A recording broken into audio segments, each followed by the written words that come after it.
In this video, I'm going to show you exactly how to handle every single sales objection. That might sound like a big task, but after 15 years in sales, I've easily handled over 10,000 objections. And the good news is you do not need to learn how to handle 10,000 different objections. If you only get down the objections I'm going to cover in this video, that'll be everything you need to handle every single objection that you'll face as a sales rep. So watch this video until the end, take notes, and let's begin. The first type of objection is the most common. It is price. You're going to hear examples like it's too expensive, or this is outside our budget, or we can't afford this. If you're watching this video, I can almost guarantee that you've heard a price objection. Now, the funny thing about a price objection is it's not a price objection at all. A price objection is essentially a real objection, which is either fear or trust with a mask that says price, right? Oh, I can't afford this is a polite way of saying, I don't see the value in this, I don't need this, or I don't trust that if I give you this amount of money, you're going to get me what I ask for, right? So they actually can afford the thing. They're just not understanding how to actually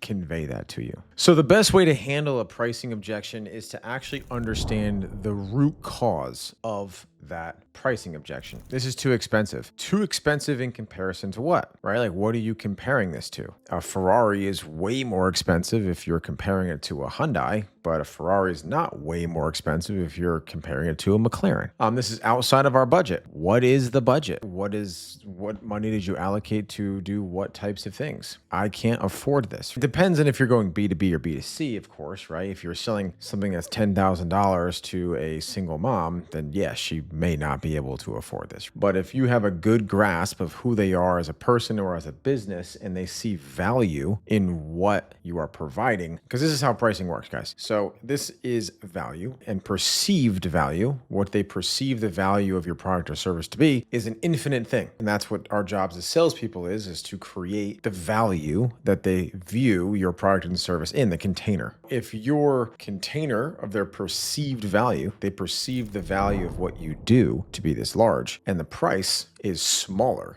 than that perceived value, that's where pricing doesn't come into play, right? Because if they perceive the amount of money they give you to exchange for a greater deal of value to them, the price makes sense, right? So our job is to overcome price, is to actually create more value. If you continue to get a pricing objection, it's most likely that what you're selling is not too expensive or they can't afford it. You just haven't done a good enough job before this point in the call to actually help paint the picture of the value they're about to see. Now, the second most common objection is going to be timing. This isn't the right time for us. This sounds interesting, Dylan, but let's circle back in a few months. A timing objection is actually, again, just a polite way of saying that they don't see the value, they don't trust you, or they have some sort of internal lack of belief, right? Because if something was actually good, the actual statement, this makes a lot of sense, I like what you do, but this isn't the right time, or I actually need to think about this, or I can't rush into a decision. Let's circle back in a few months. My go-to for let's start back in a few months is like, what's going to change between now and then?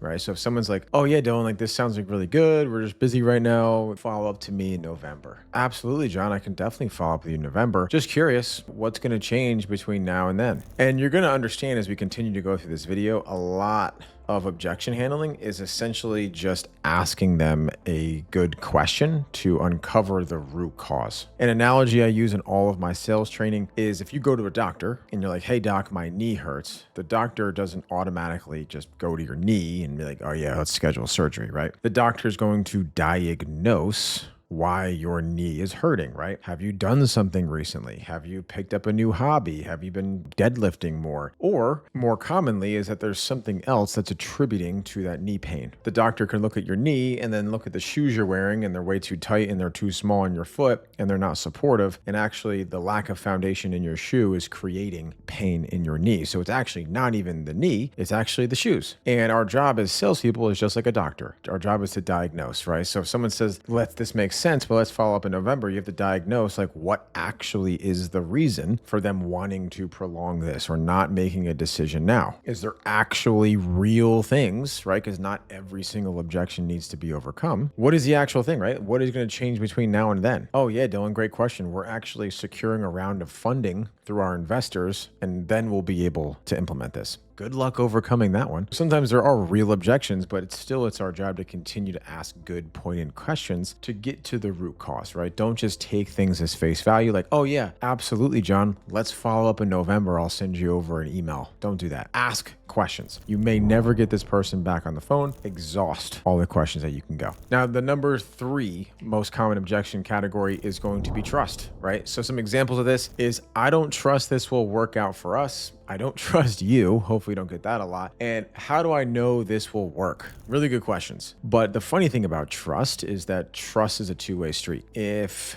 you are dating a woman and her last 2 boyfriends cheated on her, even though you're not a cheater, doesn't mean that she's not going to automatically assume that you may cheat on her, or she might be looking at things and going through your phone more often, even if you haven't given her any excuses, because she doesn't lack trust in people like you. If you're an agency, and this happens all the time in the agency space, if a client has worked with 2 agencies that look like you, they have Accelerator in their name or IO, and they do lead generation, right? There's a lot of bad people out here that you might have to overcome previous pain and trust issues with. So actually understanding, like, you probably don't not trust me, you probably don't trust agencies. 2 separate objections. Or maybe they don't have the trust in themselves to be able to do the things that are required. So this individual, he's reached out to me, he's pitched me on building me a new landing page. This is a real example. And pitched me a new landing page. He does really good work, has really good case studies. The pricing is fine. There's no objection on my end, except for the fact that I've paid for a landing page before and I didn't give the landing page creator the correct information or the correct time to prepare that person to make the best product. Because I could hire Michelangelo, but if I give him Play-Doh, he's not going to make as good of a statue as he would with marble. So sometimes the client actually might be nervous that their offer is not that good, or they don't have a CRM in place, or they don't have a team to handle the leads that you're going to drive them, right? Actually dig in and understand, do they really not trust me, or do they not trust agencies or previous people like myself, or maybe they don't have trust in their own process. And again, it's asking good questions, right? So how do I know this will work? Well, John, I don't know this is going to work. There's no guarantees in anything in life, right? My question to you is, has something like this worked before? What has worked for your business previously? Well, I don't know if cold email is going to work for me. Well, that's a great question. Do you know who your target audience is? Do you know your decision makers? Do you have an offer that these people are going to resonate with? If yes, then cold email will work for you, right? Everything works. It just might not work for you yet, or you don't know that it works for you without testing it, right? And you're flipping these things and pushing the frame back, and you're putting the ball back in the prospect's court so they can actually answer and give you more information. Now, the 4th category is going to be authority. Authority could be,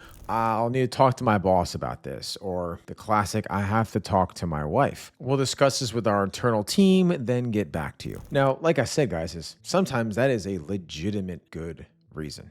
I have a business partner. If I'm on a call with something that impacts the business, and we are 50-50 partners in our business, what kind of business owner would not consult their partner? Like, that's a legitimate thing. Do you need to make a joint decision? If you're the marketing manager, you're not going to sign off on a $5,000 contract without the owner's approval, right? It's a good way to get fired. I'm a CEO. I have a media buyer, marketing guy. If I'm going to invest in something that affects his day-to-day role, I would be a terrible leader if I did not consult them or even loop them in. I pay this individual to make these types of decisions and to know more than me about a subject matter. And everyone wants to say, this is how you overcome the I need to talk about it, or I need to speak to my wife objection. A good husband does consult his wife. It doesn't mean that he's non-masculine or lacks testosterone. It means that he actually values his wife. So the best way to overcome that is to ask, well, great, that's actually awesome. Like, we like to work with companies that are bought in from an internal standpoint. My question to you, Mr. Prospect, is what does this person need to see? What can I do as a salesperson provide you so you don't have to remember everything that we talked about on this very quick call that you don't know about? I know way more than you. What can I give you to empower you to be able to have these internal conversations? How does your wife make decisions? What does she like to look for? Is she more of a logical person? Is she more of an emotional person? Is she someone that just wants to kind of see that you're passionate about something, and if you like it, then she'll like it? Get deeper on what does that third party do?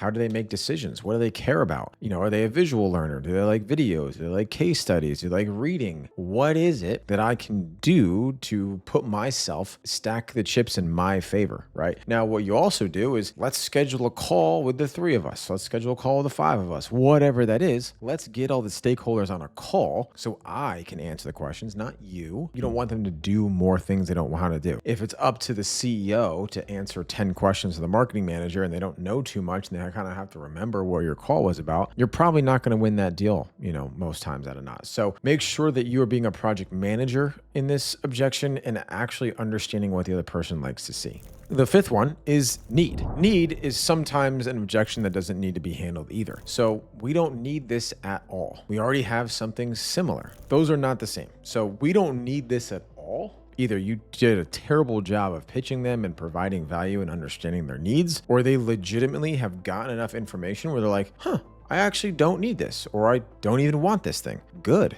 Let that person go, cut ties, mark them as uninterested in the CRM, and move on. Just don't waste your time on people who are not worthy of your time. Really good thing in sales to learn early on is that you're not going to close every single person, nor should you. And when you figure out that this is someone who's not going to be a customer, just don't give them any more of your time. Say thanks, no thanks. This is what this is about. Best of luck in your business. If something changes, obviously hit us back up, but best of luck, dude. Like, that's a good thing. That's a win. The next one was we already have something similar. That is an opportunity. That's not a dead no. Oh, we have something similar to this. Oh, awesome. How's that working for you? And shut up. Oh, because no one hops on a call. If I have an advertising company, right? They do our ads. And someone else that's an advertising agency reaches out to me. The only way that I would book a call is if I'm not 100% satisfied. If I'm on a date with somebody and I'm like, oh, I have a girlfriend. That maybe it's not as serious as you like to think because you're on a date with another girl, right? So it's like, uncover it. Oh, we have someone similar to that. Oh, that's awesome. Like, how's that working out for you? And then get very specific and educated about the types of questions that they should know if they are working with someone like you. So if this client was yours, hypothetically, what were the things that they should know about their business because of your efforts? So if I'm a advertising agency, oh, nice. What was your ROAS last week? Or what's your cost per lead? What's your cost per impression? How much are you spending? How many ads are you testing on a monthly basis? Ask questions that poke holes in their current scenario and make them curious. The 5th one, kind of talked about it in price, but this is going to be budget. Budget is more of like a B2B type objection. Price is probably more B2C, right? Or smaller business. Now, a budget is if this is a large organization and they have something allocated. Our budget is already allocated elsewhere. We're on a tight budget this year. Now, the best way to handle that is just understanding when is your fiscal year come up? Usually people end their fiscal in Q4, which is December 31st. So understanding okay, well, if your budget's already allocated, when is the next time that you talk about budgets? When is your next budget planning meeting? When is your next call with the CFO or the controller? And understand what is the actual scenario. Because, okay, well, if you really like this, you don't have budget, but you want to do this, let's plan to get this in the budget for Q4. Let's plan to get this in the budget for 2025 and navigate that situation, understand what has to be done. Most times, if you're working with a large scale company, you're going to have to be registered as a vendor with a W-9. What is the things that I need to do to make sure that this deal has the highest propensity to close? The next category is support. So some examples is my team can't take this on right now, or I don't have the resources internally to make this work. The only times that you should get that, those are low-key buying signals. They're already thinking about using you. They're already planning that, oh, if I was to generate a bunch more leads, I don't have enough salespeople to handle those leads. I don't want to put the cart before the horse. Another good business thinking from the prospect. What can you do, or maybe who can you partner with to be able to help them get there? If I'm an advertising company, again, and I generate leads through ads for a business, and they're like, hey, well, if you generate us 100 leads in a month, my salespeople can't handle that many leads, so it would make no sense for me to do that. Oh, well, awesome. We actually have a partner. They place salespeople. I'll intro you to them. Let's get that set up, and then we can do this together. Or you can white label other people's services, or just understand that what is the actual time allocation? I don't have the resources internally to make this work. But yeah, man, I totally hear you, right? Like you definitely need to have a team that's dedicated to this, but most prospects think that it's going to take an army when really it takes a couple of people, because this is how our service is structured, or because we do this thing for you, you're actually only spending 2 hours a week. If I were to get you this result, would it be worth this time? Or maybe your team is working on things that aren't going to get them as big of an ROI as our service might. Again, as you've noticed, through all of these objections, all these different categories, right? Pricing, trust, timing, budget, authority, timeline, support, all these things. Most of them are boiled down to a couple of key objections. That's what I said in the beginning of the video. I've handled tens of thousands of objections, but it really boils down to understanding what an objection truly is. An objection is truly fear-based or trust-based